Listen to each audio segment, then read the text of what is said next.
Hello बच्चा लोग, आज हम लोग स्टार्ट करेंगे फिजिकल केमिस्ट्री का बहुत ही इंपॉर्टेंट चैप्टर इलेक्ट्रोकेमिस्ट्री। ठीक है, अब जरा इसको हम समझते हैं कि इलेक्ट्रोकेमिस्ट्री का मतलब क्या है। देखो आप, फिजिकल केमिस्ट्री या केमिस्ट्री की एक ऐसी ब्रांच जिसमें हम ये डिस्कस करते हैं कि केमिकल एनर्जी इलेक्ट्रिकल एनर्जी में कैसे बदलेगी और इलेक्ट्रिकल एनर्जी केमिकल एनर्जी में कैसे बदलेगी। देखना, यहां पे हमें डिस्कस करना है कि जो केमिकल एनर्जी है, केमिकल एनर्जी ये इलेक्ट्रिकल एनर्जी में कैसे बदलती है, इलेक्ट्रिकल एनर्जी में कैसे बदलती है। ठीक है, अब देखो, एक ऐसी ब्रांच केमिस्ट्री की जहां पे हम केमिकल एनर्जी का इलेक्ट्रिकल एनर्जी में एंड वाइस वर्सा, मतलब इलेक्ट्रिकल एनर्जी का केमिकल एनर्जी में कन्वर्जन डिस्कस करते हैं और उसके इफेक्ट डिस्कस करते हैं, इसको हम बोलते हैं इलेक्ट्रोकेमिस्ट्री। तो कोई आपसे पूछे भाई इलेक्ट्रोकेमिस्ट्री मतलब क्या, तो electrochemistry means the branch of chemistry where we discuss about the change of chemical energy into electrical energy and vice versa is known as electrochemistry। अब मजेदार बात यह है कि ये जो केमिकल एनर्जी है ये इलेक्ट्रिकल एनर्जी में कैसे बदलेगी या इलेक्ट्रिकल एनर्जी केमिकल एनर्जी में कैसे बदलेगी। सीधा सा लॉजिक है भाई, अगर आप केमिकल एनर्जी को इलेक्ट्रिकल एनर्जी में बदलोगे तो यू नीड अ डिवाइस, कुछ तो यूज करना पड़ेगा ना। तो जिस डिवाइस को यूज करके हम केमिकल एनर्जी को इलेक्ट्रिकल एनर्जी में बदलते हैं, इसको बोलते हैं इलेक्ट्रोकेमिकल सेल। क्या बोलते हैं? Electrochemical cell, electrochemical cell. ठीक है, इसी को आप गैल्वेनिक सेल भी बोलते हैं या वोल्टेज सेल भी बोलते हैं। और अगर हम इलेक्ट्रिकल एनर्जी का केमिकल एनर्जी में कन्वर्जन कर रहे हैं तो यहां जो डिवाइस हम यूज करते हैं इसको हम बोलते हैं इलेक्ट्रोलिटिक सेल। ठीक है, इलेक्ट्रोलिटिक सेल। अब आप समझिए, इस पूरे चैप्टर को डील करना है, समझना है तो बिल्कुल आसान सा है। वन बाय वन इन दोनों सेल को अगर आपने डिस्कस कर लिया और इसके साथ रिलेटेड जो कॉन्सेप्ट है वो डिस्कस कर लिए, चैप्टर खत्म। ठीक है, तो सबसे पहले ये बेसिक इंट्रोडक्शन था कि what the electrochemistry is. Electrochemistry का मतलब the branch of chemistry where we discuss about the change of chemical energy into electrical energy and vice versa is the electrochemistry. And how this takes place, chemical energy को electrical energy में हम बदलते हैं electrochemical cell को use करके, और electrical energy को chemical energy में बदलते हैं इलेक्ट्रोलिटिक सेल को यूज करके। तो वन बाय वन हम इन सेल के बारे में डिस्कस करेंगे और इनसे रिलेटेड जो कॉन्सेप्ट्स हैं उसको डिस्कस करेंगे, चीजें आपको क्लियर हो जाएंगी। तो फर्स्ट ऑफ ऑल यहां पे हम डिस्कस करने वाले हैं इलेक्ट्रोकेमिकल सेल के बारे में। What the electrochemical cell is, electrochemical cell होता क्या है। ठीक है, अगर ध्यान से समझिए, बड़ा सिंपल सा लॉजिक है भाई। इलेक्ट्रोकेमिकल सेल कुछ भी इसके अंदर नहीं रखना है आपको। इलेक्ट्रोकेमिकल सेल जो है बच्चा, इलेक्ट्रोकेमिकल सेल क्या करना है आपको, बहुत ध्यान से समझना। मैंने इलेक्ट्रोकेमिकल सेल बनाने के लिए एक बीकर ले लिया छोटा सा, इसके अंदर एक मेटल की रॉड यहां पे डिप कर दी, मतलब रख दिया, और यहां पे मैंने जो मेटल की रॉड ली है, मान लीजिए मैंने यहां पे जिंक की रॉड ली है, और इसको मैंने जो यहां पे मेटल की रॉड ली है उसी के सॉल्ट सोल्यूशन में डिप करना है। तो मैंने अगर जिंक की रॉड ली तो जिंक का कोई भी सॉल्ट ले लो, zinc sulphate, zinc nitrate, zinc chloride, जो अच्छा लगे, है ना। वैसे किताबों में छपा रहता है जिंक सल्फेट, तो मैं जिंक सल्फेट लिख दूंगा तो तुम्हें अपना अपना वाला फील आएगा। ठीक है ना, अपना ही वाला लिखा है। तो मैंने जिंक की रॉड को जिंक सल्फेट के सॉल्यूशन में डिप कर दिया, और जो सॉल्यूशन यहां पे मैंने जिंक सल्फेट का लिया है इसकी कॉन्सेंट्रेशन है 1 मोलर। ठीक है, तो ये बात आप समझ लो, जब भी आप किसी मेटल रॉड को उसके सॉल्ट सॉल्यूशन में डिप करते हैं तो जो अरेंजमेंट बनता है इसको हम बोलते हैं इलेक्ट्रोड या हाफ सेल। ठीक है, तो मैंने एक इलेक्ट्रोड बना लिया, किसका? जिंक का। अब आप देखो, ऐसे ही मैं एक इलेक्ट्रोड और बनाऊंगा। मैंने यहां पे दूसरा बीकर ले रखा है और इसके अंदर मैं दूसरी मेटल की रॉड डिप करूंगा। लेट मैंने यहां पे कॉपर की रॉड यहां पे रख दी है। ठीक है, और यहां पे बिकॉज ये कॉपर की रॉड है तो यहां पे मैं कॉपर का सॉल्ट सोल्यूशन लूंगा, तो मैंने यहां पे लेड कॉपर सल्फेट को डिप कर दिया। ठीक है, कॉपर सल्फेट में डिप कर दिया। तो यहां पे जो मैंने सॉल्ट लिया है ये किसका लिया है? कॉपर सल्फेट का। कॉन्सेंट्रेशन यहां भी आपको 1 मोलर रखनी है। अब मेरी बात समझना, ये मैंने दो अलग अलग इलेक्ट्रोड ले लिए या दो अलग अलग हाफ सेल बना लिए। हाफ सेल समझते हो ना, सेल का आधा। तो ये हो गया आपका एक हाफ सेल, ये दूसरा हाफ सेल। ठीक है, एक जिंक से बनाया, एक कॉपर से बनाया।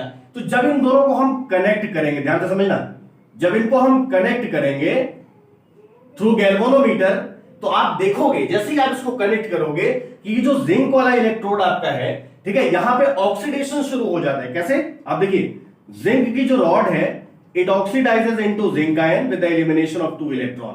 ठीक है, आपने पढ़ा हुआ है कि जहां भी इलेक्ट्रॉन निकलता है वो ऑक्सीडेशन होता है। तो यहां पे क्या हो रहा है? ऑक्सीडेशन। तो जैसे ही आपने इन दो को जोड़ा, जिंक वाली रॉड पे, जिंक वाले इलेक्ट्रोड पे ऑक्सीडेशन शुरू हो गया, और दूसरे इलेक्ट्रोड पे, इधर वाले इलेक्ट्रोड पे रिडक्शन होता है। कैसे? ये जो आपने सोल्यूशन ले रखा है ना कॉपर सल्फेट का, तो कॉपर सल्फेट का जो कॉपर आयन होगा ये इलेक्ट्रोड के पास जाएगा और यहां से इलेक्ट्रॉन लेगा और ये कॉपर मेटल के फॉर्म में इस इलेक्ट्रोड पे यहां डिपॉजिट हो जाएगा।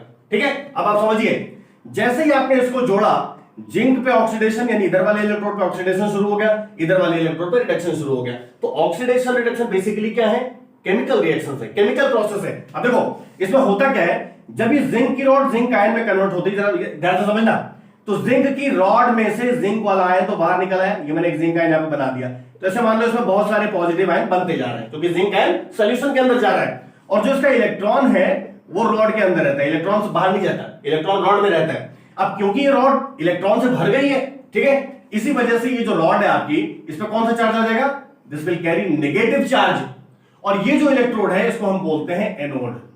बिल्कुल कंफ्यूज नहीं होना है, एनोड नेगेटिवली चार्ज है। ऑक्सीडेशन की वजह से ये जो इलेक्ट्रॉन आए ये आउटर सर्किट से होके दूसरे इलेक्ट्रोड पे आते हैं, और जब ये इलेक्ट्रोड पे आ जाते हैं तो ये जो कॉपर आयन सोल्यूशन में था, ये कॉपर आयन इलेक्ट्रोड से इलेक्ट्रॉन लेके कॉपर मेटल के फॉर्म में डिपॉजिट हो जाता है, ये यहां पे डिपॉजिट हो जाता है। ठीक है, अब आप समझिए, इलेक्ट्रॉन का फ्लो जो हो रहा है वो कैसे हो रहा है? इधर से इधर की तरफ ये इलेक्ट्रॉन फ्लो कर रहा है, तो ये वाला जो इलेक्ट्रोड था जो नेगेटिवली चार्ज था, ऑब्वियसली फिर दूसरा इलेक्ट्रोड क्या बन जाएगा? पॉजिटिवली चार्ज हो जाएगा। अगर ये जिंक वाला इलेक्ट्रोड एनोड था तो इधर वाला क्या बन जाएगा? कैथोड बन जाएगा। अब देखो कन्वेंशन थोड़ा आपको उल्टा लग रहा होगा जो आपने पढ़ा हुआ है, यहां पे एनोड नेगेटिवली चार्ज है और कैथोड पॉजिटिवली चार्ज है, और ये बात आपको क्लियर है कि इलेक्ट्रॉन का फ्लो जिंक वाली रॉड से कॉपर की तरफ हो रहा है, और ये बात सबने पढ़ी है, कई बार पढ़ी है फिजिक्स में कि इलेक्ट्रॉन के अपोजिट करंट फ्लो करती है। तो अगर इलेक्ट्रॉन का फ्लो एनोड से कैथोड की तरफ हो रहा है तो बट ऑब्वियस है कि करंट का फ्लो होगा ये किधर होगा? उल्टा, यानी कॉपर इलेक्ट्रोड से जिंक इलेक्ट्रोड की तरफ। सिंपल, देखो करंट बन गई। अब आपने क्या करा? दो हाफ सेल को जोड़ा, केमिकल प्रोसेस हुई, ऑक्सीडेशन रिडक्शन हुआ और करंट फ्लो करने लगी, कोई दिक्कत नहीं है। तो आपने केमिकल एनर्जी को इलेक्ट्रिकल एनर्जी में बदल लिया। यहां तक तो सब बढ़िया था, लेकिन आप देखेंगे कि जब ये आप बना के छोड़ देते हैं, आपने दो हाफ सेल को जोड़ दिया, ठीक है, तो थोड़ी देर बाद इस सेल की वर्किंग अपने आप बंद हो जाती है। क्यों बंद हो जाती है ये समझना जरा। अब आप इमेजिन करिए कि अगर हम इस एनोड पे लगातार ऑक्सीडेशन करते रहेंगे तो क्या होगा? जिंक वाली रॉड से जो पॉजिटिव आयन है वो लगातार निकलते रहेंगे, यानी सोल्यूशन पॉजिटिव आयन से भर जाएगा, और जब सोल्यूशन पॉजिटिव आयन से भर जाएगा तो ये सारे के सारे पॉजिटिव आयन इस इलेक्ट्रोड को घेर लेंगे, कवर कर लेंगे, ठीक है, निकलने ही नहीं देंगे। इतना घेर लेते हैं, ये इसको कवर कर लेते हैं, बढ़ जाता है कि फर्दर ऑक्सीडेशन मुश्किल हो जाता है। अब ऑक्सीडेशन नहीं होगा तो जाहिर सी बात है इलेक्ट्रॉन ही नहीं निकल पाएगा। जब इलेक्ट्रॉन नहीं निकलेगा तो जाएगा कौन इधर? तो यहां ऑक्सीडेशन बंद हो गया, उधर रिडक्शन बंद हो गया, ठीक है ना। जब ऑक्सीडेशन रिडक्शन बंद हो गया यानी केमिकल प्रोसेस बंद हो गई तो करंट तो अपने आप बंद हो जाएगी, तो सेल की वर्किंग बंद हो गई, ठीक है। अब क्या करना है भाई? जुगाड़ क्या है? कैसे इसको चलाएं? देखो इस प्रोसेस को रिजॉल्व करने के लिए एक सिंपल सा तरीका है।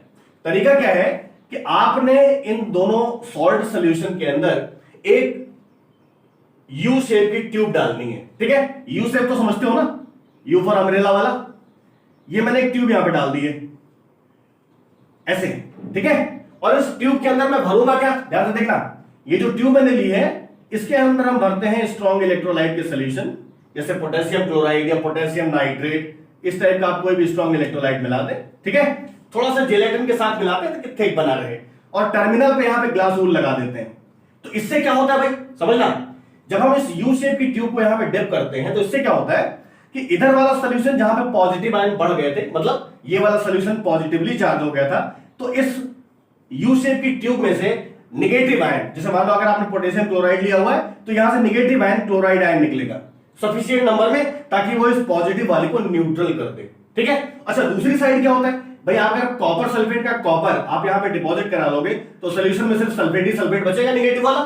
जैसे ये सॉल्यूशन पॉजिटिवली चार्ज हो गया, इधर वाला सॉल्यूशन क्या हो जाएगा? नेगेटिवली चार्ज हो जाएगा। अब यहां भी वही होता है कि जब ये नेगेटिवली चार्ज है तो इसके अंदर से यू शेप की ट्यूब में से प्रेफरेंशियल एलिमिनेशन होता है। अगर यहां नेगेटिव आयन निकला था तो इसमें से पॉजिटिव वाला बाहर निकल आता है, और ये इस नेगेटिव वाले को बैलेंस कर देता है। तो मजेदार बात क्या हुई कि जैसे ही आपने इस यू शेप की ट्यूब को यहां पे डिप किया, दोनों को कनेक्ट किया, तो यहां से नेगेटिव आयन निकला, यहां से पॉजिटिव आयन निकला, और जो सॉल्यूशन के अंदर चार्जेस थे, यहां पॉजिटिव यहां नेगेटिव, वो बैलेंस हो गए, न्यूट्रल हो गए, ठीक है।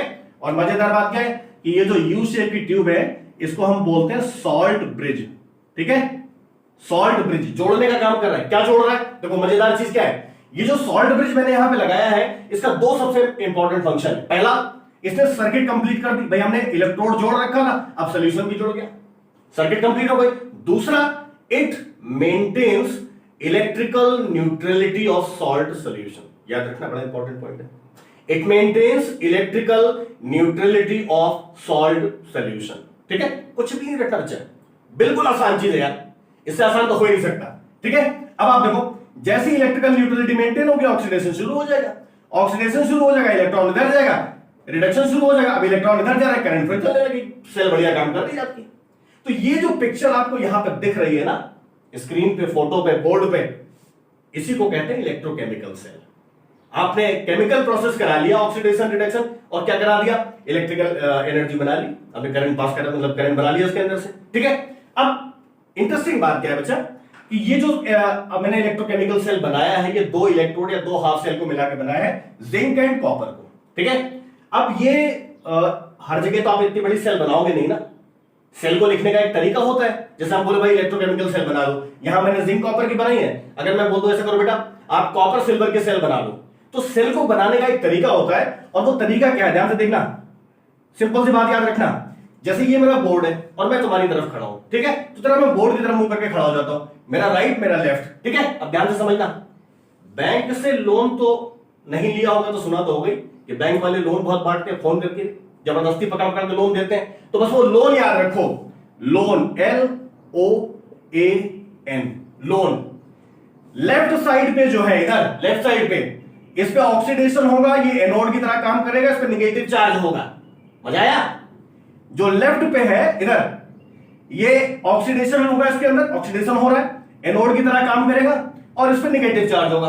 और इसका उल्टा इधर कर लो भैया, जो राइट पे होगा, इस पे ऑक्सीडेशन की जगह रिडक्शन होगा, ये एनोड की जगह कैथोड का काम करेगा, और इस पे नेगेटिव की जगह पॉजिटिव चार्ज होगा। जब भी आप इलेक्ट्रोकेमिकल सेल बनाओगे तो ये कन्वेंशन नहीं बदलेगा, हमेशा लेफ्ट पे ऑक्सीडेशन होगा, एनोड वाला रहेगा, राइट पे रिडक्शन होगा, कैथोड वाला रहेगा, ये चीज कभी नहीं बदलेगी। ठीक है, एक और बात, अब हर जगह जैसे मैंने बोला ना, अगर आपको जिंक कॉपर की सेल बनानी है, तो सेल के लिए आप इतनी बड़ी, इतना बड़ा डायग्राम हर जगह नहीं बनाओगे। ठीक है, इसका एक छोटा सा तरीका मैं आपको बता रहा हूं, सेल नोटेशन। ठीक है, सेल नोटेशन, ध्यान से समझना बेटा, मजा आ जाएगा। सेल नोटेशन क्या है, मैं यहां से शुरू कर देता हूं, बाई तरफ से। मेरे पास क्या हो रहा था, जिंक बदल रहा है जिंक आयन में, तो ये मैंने लिखा जिंक स्लैश किसमें बदल रहा है, जिंक वाले आयन में, और जहां पे जिंक आयन है इसकी कॉन्सेंट्रेशन कितनी है, 1 मोलर, तो आप यहां पे लिख दो 1 मोलर। तो बाई तरफ क्या हो रहा था, जिंक जिंक आयन में बदल रहा था, जहां पे कॉन्सेंट्रेशन थी 1 मोलर। अच्छा, दूसरी साइड में क्या हो रहा है, इधर और इधर के बीच में क्या बनाया था, सॉल्ट ब्रिज, तो दो डंडे बना दो ऐसे पैरेलल, दो डंडे का मतलब ही होता है सॉल्ट ब्रिज। दूसरी साइड में क्या हो रहा है, आपका कॉपर आयन कॉपर में बदल रहा है, तो कॉपर आयन जिसकी कॉन्सेंट्रेशन है 1 मोलर, ये बदल रहा है कॉपर में। आप ये पूरा डायग्राम बना लो या सिर्फ इतनी सी सेल बना दो, दोनों का मतलब एक ही है बेटा, दोनों का मतलब कॉन्सेप्ट ही एक है। आप ये बना दो तो भी समझ में आ जाएगा अच्छा क्या हो रहा था इसके अंदर, ऑक्सीडेशन किधर है, रिडक्शन किधर है, left right, everything is clear. बिल्कुल वैसे ही सेम कन्वेंशन आपको फॉलो करना है। तो ये तो बात हो गई सेल को प्रेजेंट करने की, यानी सेल नोटेशन की। एक पॉइंट इसमें आपको और बता दूं, ये जो सेल आपने बना रखी है दो हाफ सेल को मिला के, इसकी रिएक्शन आप कैसे लिखोगे, ध्यान से देखना, सेल रिएक्शन, सेल रिएक्शन। तो सेल रिएक्शन में क्या करना बच्चे, देखो ये आपका इधर वाला है एनोड, ये देखो एनोड पे क्या हो रहा है, जिंक कन्वर्ट हो रहा था जिंक आयन में, और यहां पे निकल रहा था 2 इलेक्ट्रॉन, ये इधर हो रहा था राइट पे, सॉरी लेफ्ट पे। राइट पे क्या हो रहा है बच्चे, राइट पे जो कॉपर आयन है ये इलेक्ट्रॉन ले रहा है 2 और बदल रहा है कॉपर मेटल में। ठीक है, अब देख रहा, लेफ्ट वाले पे ये रिएक्शन है, राइट वाले पे ये रिएक्शन है, ये दो हाफ सेल की रिएक्शन है, दोनों को जोड़ दे पूरे सेल की रिएक्शन मिल जाएगी। अब देखना, फॉर्चुनेटली यहां जो इलेक्ट्रॉन निकल रहा है ऑक्सीडेशन में और रिडक्शन में जो ऐड हो रहा है ये बराबर है, इक्वल है, इसलिए यहां पे कोई टेंशन नहीं है, आप इलेक्ट्रॉन को डायरेक्ट कैंसिल कर सकते हैं। इनकेस अगर ऐसा हो, मान लो इलेक्ट्रॉन का नंबर सेम नहीं है, तो आप ऐसे नंबर से मल्टीप्लाई करना जिसमें दोनों में इलेक्ट्रॉन सेम हो जाए, क्योंकि इलेक्ट्रॉन हमें कैंसिल करना होता है, जैसे आपने रिडॉक्स रिएक्शन में पढ़ा था क्लास 11th में। ठीक है, अब इनको जोड़ दो इलेक्ट्रॉन कैंसिल करके, तो आपको मिल गया zinc plus copper ion, concentration जरूर लिख लेना भाई, मजा आएगा इससे, then zinc ion and copper. ठीक है, अब ये जो मैंने बनाया बच्चे ये वाला, इसको हम बोलते हैं सेल रिएक्शन। ठीक है, तो this is all about the basic introduction of electrochemical cell. एक चीज मैं आपको यहां पे और बता दूं, मजेदार। ठीक है, आपके मन में ये बात आ रही होगी ना कि जैसे ही मैंने इन दो को जोड़ा, ये करंट फ्लो करने लगे, ऑक्सीडेशन रिडक्शन होने लगा, तो ये कैसे होता है? एक्चुअली होता क्या है ना कि ये जो इलेक्ट्रोड्स आपके पास हैं, इधर वाला इलेक्ट्रोड, इधर वाला इलेक्ट्रोड, हर इलेक्ट्रोड की अपनी एक ताकत होती है। जैसे मान लो कि क्लास में 4-5 बच्चे बैठे हैं, या 10-20 बैठे हैं, या 50 बच्चे बैठे हैं, नो इशू। जब दो लोग, सबके पास कुछ ना कुछ ताकत है ना, जब दो लोग पंजा लड़ाते हैं तो कोई एक जीतेगा, कोई एक हारेगा। लेकिन जो जीत रहा है वो जरूरी नहीं कि हर बार जीते। अगर उससे तगड़ा वाला कोई मिल गया तो वो हार भी सकता है, और जो हार रहा है जरूरी नहीं कि वो हर बार हारे। उससे कमजोर वाला कोई मिल जाएगा तो वो जीत भी सकता है। तो मेरा कहने का मतलब ये है, मैंने यहां पे जिंक और कॉपर इलेक्ट्रोड यूज किए थे। आपने देखा कि जिंक पे ऑक्सीडेशन हो रहा है और कॉपर पे रिडक्शन हो रहा है, तो आपके मन में एक बात आ गई, भाई यहां ऑक्सीडेशन है, यहां रिडक्शन है। तो इलेक्ट्रोड की जो ताकत होती है उसको हम रिप्रेजेंट करते हैं इलेक्ट्रोड पोटेंशियल से। ठीक है, इलेक्ट्रोड पोटेंशियल से, ध्यान से समझना। अब ये इलेक्ट्रोड पोटेंशियल क्या चीज है भाई? बड़ी सिंपल सी चीज है। इलेक्ट्रोड पोटेंशियल जो होता है, ये इलेक्ट्रोड की टेंडेंसी है इलेक्ट्रॉन लूज करने की या इलेक्ट्रॉन गेन करने की, जब वो अपने आयन की कांटेक्ट में हो सॉल्यूशन में। क्या बोला मैंने?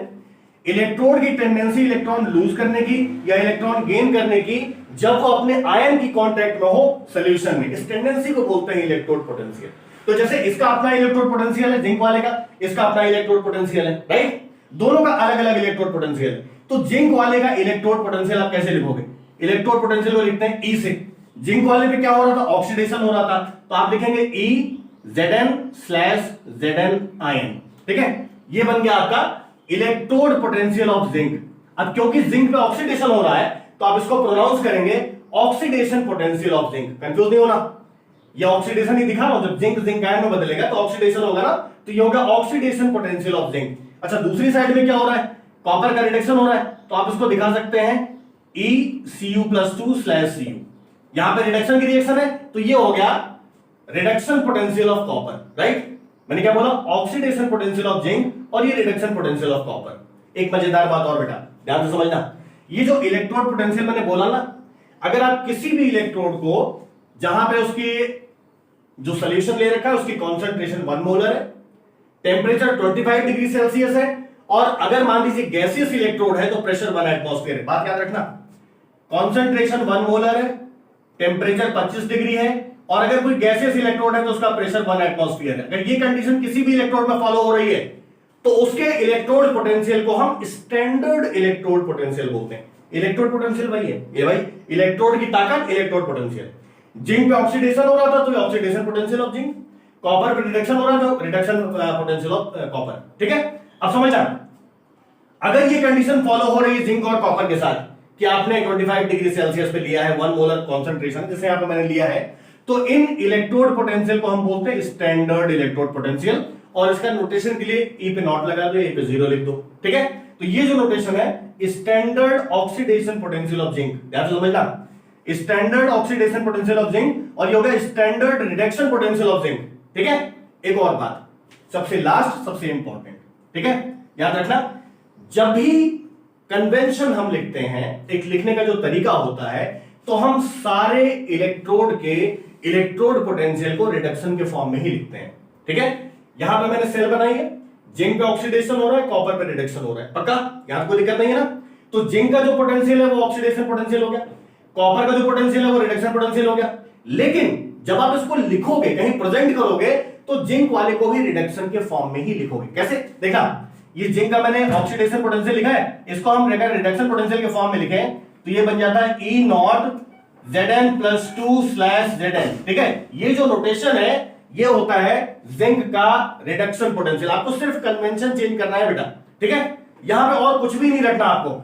ये जो है जिंक का ऑक्सीडेशन पोटेंशियल था, कन्वेंशन चेंज कर दिया, ये बन गया जिंक का रिडक्शन पोटेंशियल। ठीक है, अब मेरी बात समझिए, ये बात याद रखिएगा, all the electrode potentials are represented in the form of reduction potential only. ठीक है, यहां कोई कंफ्यूजन वाली बात नहीं है। अब मान लीजिए आपके पास जिंक का रिडक्शन पोटेंशियल है, कॉपर का रिडक्शन पोटेंशियल है। ठीक है, ये याद रखना, जिंक पे ऑक्सीडेशन हो रहा है इससे मतलब नहीं, आपको इलेक्ट्रोड पोटेंशियल रिडक्शन के फॉर्म में ही लेना है। तो ये पॉइंट बेटा जी आप याद कर लो। अगर आपके पास इन दोनों इलेक्ट्रोड के रिडक्शन पोटेंशियल हैं, भाई ये इसका रिडक्शन पोटेंशियल तो है ही है। जिंक वाले का जो ऑक्सीडेशन पोटेंशियल है उसको आप रिडक्शन में चेंज कर लें, कैसे, जैसे मैंने किया है, ठीक है। अब आपने क्या करना है, from this you can get the value of E cell. आप इलेक्ट्रोड पोटेंशियल ऑफ सेल निकाल सकते हैं, ईएमएफ ऑफ सेल निकाल सकते हैं, कैसे, standard reduction potential of right minus standard reduction potential of left. कुछ भी नहीं रखता बच्चे। अगर मैं आपको कॉपर और जिंक का रिडक्शन पोटेंशियल बता दूं तो राइट पे कॉपर है, लेफ्ट पे जिंक है, आप खाली वैल्यू प्लेस करिए, you will get the answer, ठीक है। और यहां पे मैं आपको वैल्यू बता भी दे रहा हूं, ठीक है। जिंक का जो रिडक्शन पोटेंशियल होता है, जिंक का रिडक्शन पोटेंशियल है -0.76 और कॉपर का रिडक्शन पोटेंशियल है 0.34। ध्यान से समझना, जिंक का रिडक्शन पोटेंशियल है -0.76 और कॉपर का है -0.34। तो वैल्यू यहां लगा लो जरा। अगर हमें सेल का ईएमएफ निकालना है तो 0.34 माइनस -0.76, तो यह आपका आ जाएगा 1.10 वोल्ट, ठीक है, सिंपल। अब एक बात आपके मन में आ रही होगी, यार ये ऑक्सीडेशन पोटेंशियल को रिडक्शन पोटेंशियल में बदल दो दिया ऊपर नीचे करके, वैल्यू कहां से लाएंगे? तो वैल्यू के लिए कंफ्यूज मत होना, जो वैल्यू इसके रिडक्शन पोटेंशियल की लिखी है आप खाली साइन बदल दो, ऑक्सीडेशन पोटेंशियल की हो जाएगी। यानी जिंक का जो ऑक्सीडेशन पोटेंशियल है वो 0.76 था, मैंने वैल्यू सिर्फ साइन चेंज कर दिया, ये रिडक्शन पोटेंशियल की वैल्यू हो गई, ठीक है। तो कुछ भी नहीं रहता बच्चा, बिल्कुल सिंपल सा है, ठीक है। तो this is all about the electrochemical cell basic introduction, how you will write the cell notation, cell reaction and how will you calculate the EMF of the cell या सेल पोटेंशियल, ठीक है। समझ आ गई बात? इसके आगे हम नेक्स्ट लेक्चर में कंटिन्यू करेंगे कि ये जो इलेक्ट्रोड पोटेंशियल है, स्टैंडर्ड इलेक्ट्रोड पोटेंशियल, इसको हम निकालते कैसे हैं, इसको कैलकुलेट कैसे करते हैं। Thank you.